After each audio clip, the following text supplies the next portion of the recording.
Olá pessoal, tudo bem? Vamos aí para mais um vídeo, né? E no vídeo de hoje nós vamos falar de gases ideais, tá? Os gases ideais saem a partir da página 346 da sua apostila, então pega a sua apostila e acompanhe, tá? Gases ideais são gases que podem ser submetidos a uma redução de pressão, né? Que eles podem diminuir muito a pressão e também pode aumentar muito a sua temperatura, tá? Quer dizer que são gases ideais, gases que têm essas propriedades de poder diminuir a pressão desse gás e de aumentar a temperatura desse gás. E todo gás ideais, eles têm as suas variáveis, quer dizer, é o que eu posso mudar nesse gás, tá? Primeiro que todo gás ele precisa estar dentro de um recipiente, né? Um botijão de gás, né? Um cilindro, né? Precisa aí ter um recipiente que contém aí esse gás, tá? O volume é sempre a quantidade, né, de gás que cabe dentro do recipiente, tá? Vamos imaginar que às vezes também diminui o recipiente, né? Uma colisão, alguma coisa pode diminuir esse recipiente, tá? Então o volume é sempre a quantidade de gás que cabe dentro de um recipiente. Pode ser medido em centímetros cúbicos ou em metros cúbicos. Pressão, né, está relacionada à colisão dessas partículas de gás na parede do recipiente. Toda vez que fala de pressão e de volume, eu lembro de uma bexiga. Observem essa bexiga aqui, ó. Essa é a minha bexiga aqui, tá? Conforme eu vou enchendo ela, já enchi, conforme fui enchendo ela foi aumentando o volume de ar dentro da bexiga e também aumenta a pressão na parede da minha bexiga, tá? A pressão está relacionada à colisão, né? As colisões das moléculas de ar na parede aqui, ó, do meu recipiente, tá? Aqui eu usei como recipiente um exemplo, a bexiga, e a pressão está relacionada à maneira com que as moléculas de gás estão colidindo com a parede aqui da minha bexiga. E por último, a temperatura, tá?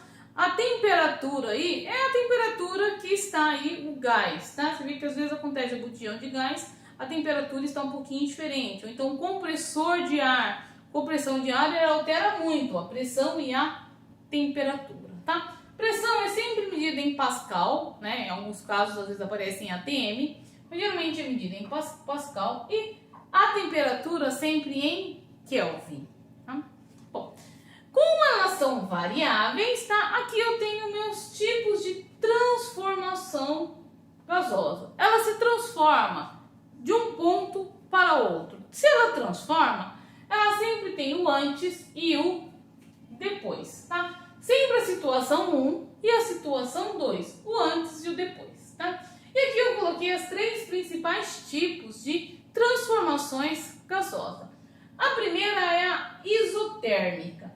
Isos, lembra de que sempre é constante. Isotérmica significa que a pressão, a temperatura é constante, tá? Quer dizer, a minha pressão e o meu volume é o que vão mudar. Para eu usar essa fórmula aqui, como eu tenho a temperatura é constante, é só eu isolar aqui, ó, a minha temperatura, tá? É só eu cortar ali a minha temperatura, tá? A fórmula aí, ó, vai ficar só assim, ó. Deixa eu ver se eu consigo até colocar aqui, ó. P1 V1 igual P2 vezes P2, certo? Quer dizer, o que está mudando? Se eu aumento a pressão, aumenta também o volume. Se eu for comparar aqui a minha bexiga, ó, minha bexiga, toda vez que eu aumentar o volume da minha bexiga, quer dizer, eu estou variando o volume, eu também vou estar aumentando a pressão na parede da minha bexiga. Até chegar um momento que as paredes vão se romper e a bexiga aí estoura, tá? Então, toda vez que eu aumentar, se eu aumentar a pressão, eu também aumento o volume. Aqui tem a isobárica, significa que é a pressão constante, quer dizer que eu não vou mudar a pressão, tá? dizer que a temperatura e o volume, eles mudam. Quer dizer, a pressão constante é muito comum aí no dia a dia, né? Porque quase não muda aí a pressão. Nesse caso aqui, por exemplo, quando eu mudar o volume, vendo? Eu vou também mudar a temperatura, ó. V2 e T2. Aqui, ó, é como se eu excluísse, ó, o P aqui e o P aqui, tá? Porque a minha pressão, ela é constante. Um outro exemplo é a isovolumétrica, quando eu não mudo o volume. Aqui eu não estou mudando o volume, tá? Ela também é chamada de isocórica, tá? Tem algumas partes que falam que chamam ela de isocórica, tá? Significa que eu não mudo o volume, mas a minha pressão e a minha temperatura mudam, tá? Esse caso aqui, por exemplo, eu só vou tirar, ó, o meu volume. Vai fazer T1 igual P2 T2. Tá? Vê aqui, ó, as três formas, toda vez muda aí algumas transformações, tá? Eu vou fazer um exercício com vocês, tá? Que mostra aí a utilização dessa fórmula, tá? E uma transformação aí gasosa. Esse exercício, ele está na página 353, é o exercício 10, tá? Então, eu vou ler esse enunciado, eu vou anotar aqui, vou ler o enunciado com vocês e vou fazer aí, usando aí essa fórmula, tá? Bom, então, anotem aí, 353 é o exercício 10. É o último exercício aí dessa página, um exercício bem curtinho. E ele fala que no alto de uma montanha estava a 8 graus Celsius. Então, ó, a primeira informação eu tenho, que é a temperatura 1, que estava a 8 graus Celsius, né? E tinha um cilindro, né, com peso expressivo e tinha 1 litro de ar, tá? Esse 1 litro de ar, tá? Se for transformar aí em centímetros cúbicos, né, ou em centímetros cúbicos, significa que ele é 1000 centímetros cúbicos. Então ele fala do volume, né? Então, meu volume inicial é de 1 litro, que é igual a 1000 centímetros cúbicos, certo? Eu sei que sempre vai precisar de transformações. E fala também, ele vai levar ele pega esse cilindro e leva aí até o pé da montanha. Quer dizer, ele estava no alto de uma montanha, ó, vamos imaginar aqui, ó.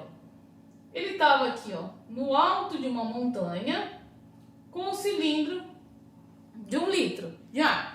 E ele desceu aqui, ó, até o pé da montanha. Desceu toda a montanha segurando esse cilindro.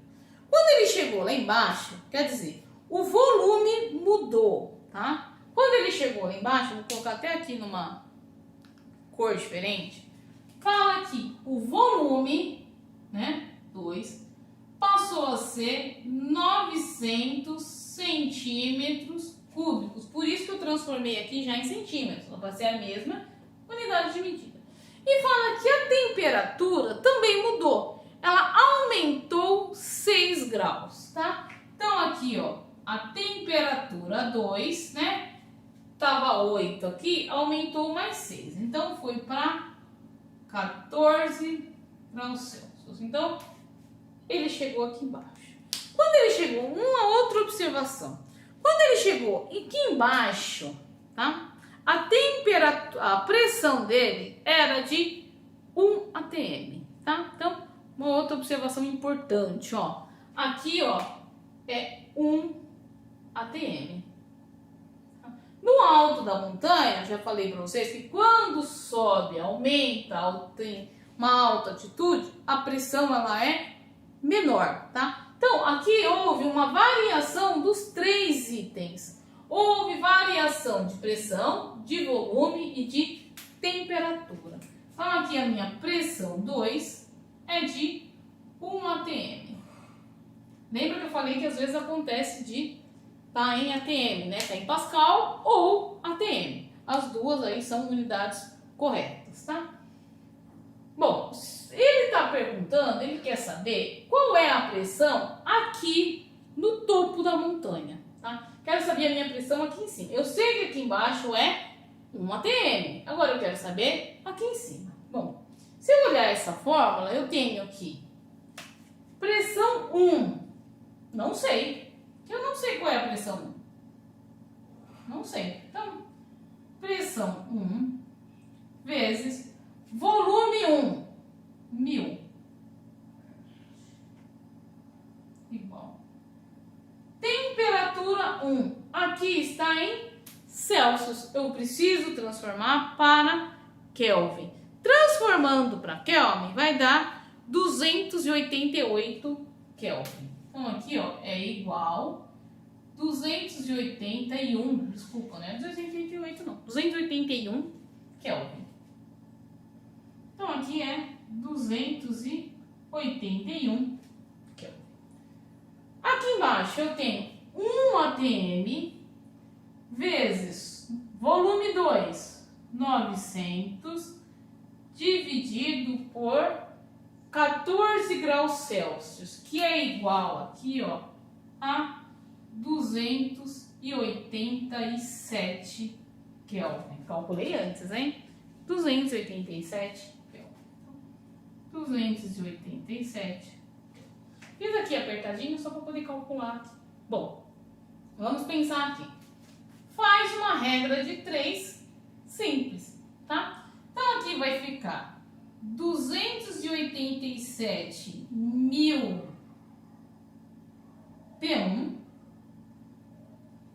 multipliquei os dois, e aqui 281 vezes 900, que aqui vai dar, deixa eu ver quanto que vai dar, 252,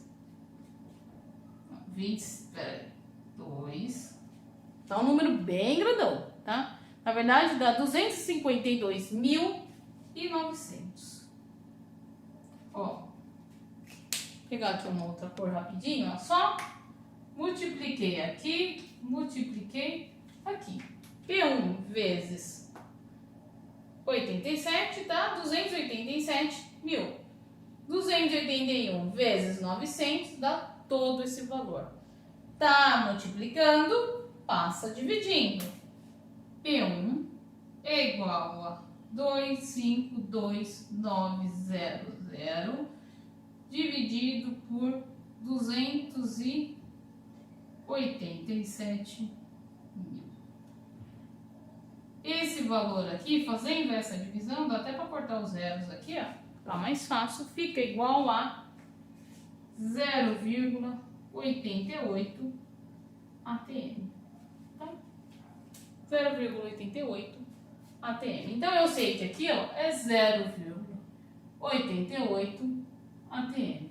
Se você está com a sua apostila acompanhando, é só marcar aí que é a nossa alternativa C, tá? Você vê aqui que eu usei os 3 itens nesse exemplo. Porém, vai ter exemplo que você vai usar aqui, ó, somente 2, tá? Por isso que é importante você explorar aí os exercícios aí da sua apostila, tá? Você vê que acaba sempre aqui, ó, acabou numa regra de 3 simples, ó, que sempre cai em regra de 3 simples. Só não vale esquecer de transformar aí de Celsius em Kelvin, tá? Bom, pessoal, é isso. Muito obrigada por ter assistido esse vídeo. Acompanhe aí, façam os exercícios da sua apostila. Se tiver dúvida, estou sempre à disposição e até a próxima. Tchau, tchau. Fiquem com Deus.